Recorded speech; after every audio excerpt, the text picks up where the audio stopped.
Yo, what is up, folks? Forever here, starting on a brand new week of releases. Starting off with number one being Adam Wolf on May 7th on PS5. In Adam Wolf, you're an investigator of the paranormal and you'll discover a hidden world under the modern San Francisco.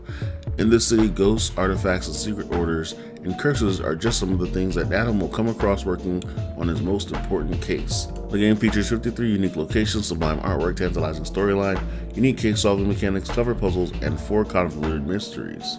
If you've been itching for a supernatural mystery game to play, I suggest you check this one out. Also releasing on May 7th, we have Broadsword Warlord Edition, a turn-based strategy game where you command one of 5 different armies: the English, the French, the Spanish, the Poles, or the Habsburg. Lead different types of units into battle, from archers, winged husers, knights, longbowmen, pikemen, and catapults with special units per nationality. Control special hero units such as Henry III, Joan of Arc, Lady of Poland I, and Peter of Castile, among others whose special hero powers can affect the entire battlefield. Think of it like playing Clash of Clans or whatever it's called. One of those mobile games where you play you have your team and you summon you summon for like a hero for your team. Think of it playing like one of those games. However, you can also have a 2-player split screen so you can play, couch co-op with your friends. Well, I guess it's not really couch co-op, it's more like couch PvP. If you like turn-based strategy games, you should probably check that out. Next up on the block is Prison Architect 2, and it's releasing on May 7th. In Prison Architect 2, you design and develop your own personalized penitentiary, but this time in 3D. You'll be forced to deal with escapes, riots, and all sorts of expensive and destructive problems, all while trying to manage your prison's resources. Personally, I don't see any fun in this game, but maybe you builder types would actually like something like this. For now, I'll stick to Lego Fortnite.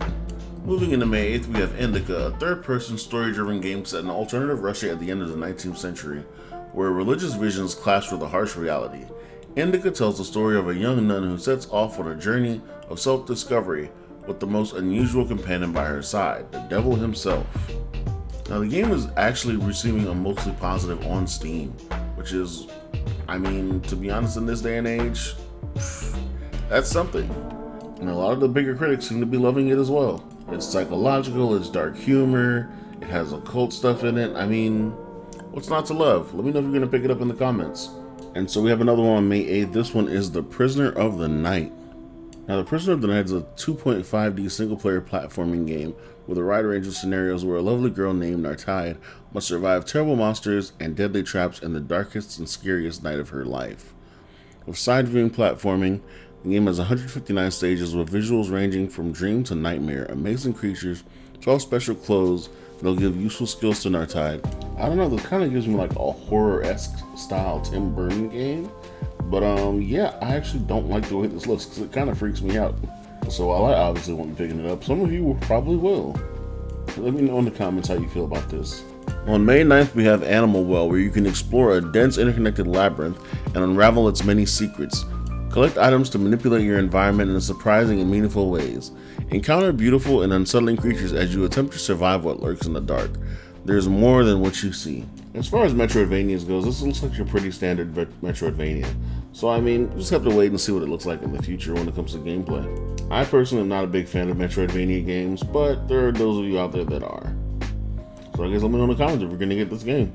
Now, I'm not a big fan of survival horror games because I just don't like the fact of being scared over and over constantly. But on May 9th, we have Crow Country. Set in my birth year 1990, it's been 2 years since the mysterious disappearance of Edward Crow and the abrupt closure of his theme park, Crow Country. But your arrival has broken the silence, Mara Forest. And that's the main character's name. If you want answers, you will have to venture deep into the darkness of Crow Country to find them. Once again, I don't like survival horror games. I don't like being constantly afraid of everything that's going on. I'll probably pause the game and shut the game off before I even get to the point. But yeah, let me know if this is your kind of thing. Next up on May 9th is another Little Nightmares style game called Gift. The game of Gift revolves around the protagonist who finds himself on a luxury cruise ship, attempting to escape from the sinking ship and a group of passengers that he feels nostalgic about. Like I said, it's just another Little Nightmare style game where you go through the game, you beat the obstacles, you solve the puzzles, and you get to the end of the game.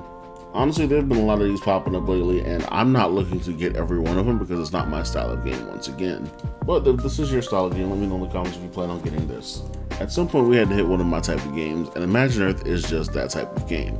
Coming on May 9th, Imagine Earth will let you build your own global colonies on distant worlds, manage energy and resource supplies and produce goods for the space trade, form economic and diplomatic alliances or take over competing corporations, conduct research to protect your colonists from disasters and avoid climate crisis.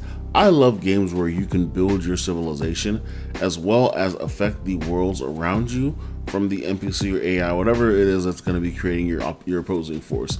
I love games where you can just build your own civilization and watch it grow and assist it in its growth as well. So this is definitely my type of game. However, will I be getting it? We'll see. Because while it is my type of game, I still have civilization games I gotta play. My gaming backlog has gotten so big. But how about you? Do you plan on getting Imagine Earth?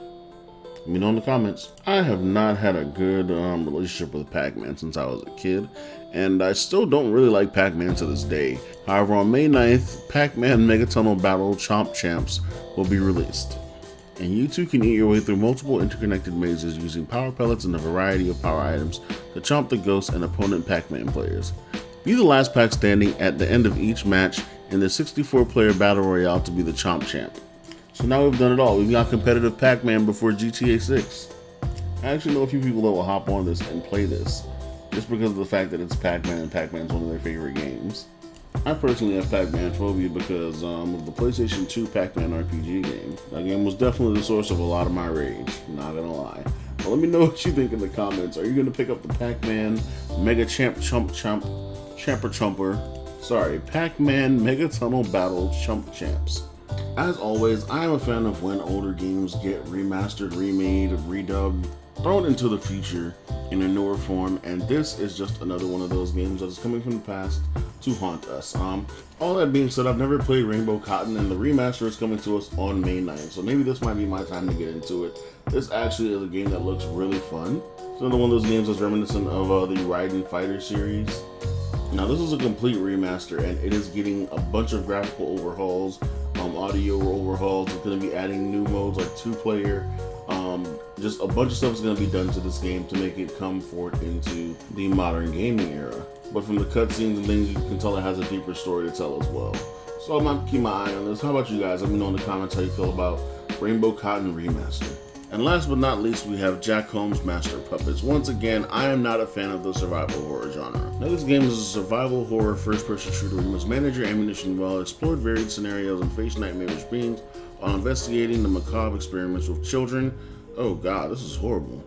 The results of a mind unhinged by madness and family loss. Once again, I don't do well in these type of games. I don't play horror games. To be honest, I don't do well in horror survival settings. I love survival games, but adding the horror is just a bit too much for me. Nevertheless, the team is boasting spectacular graphics thanks to Unreal Engine 4, and so you will not catch me playing this game because no, once again, I don't do it. I just don't do it.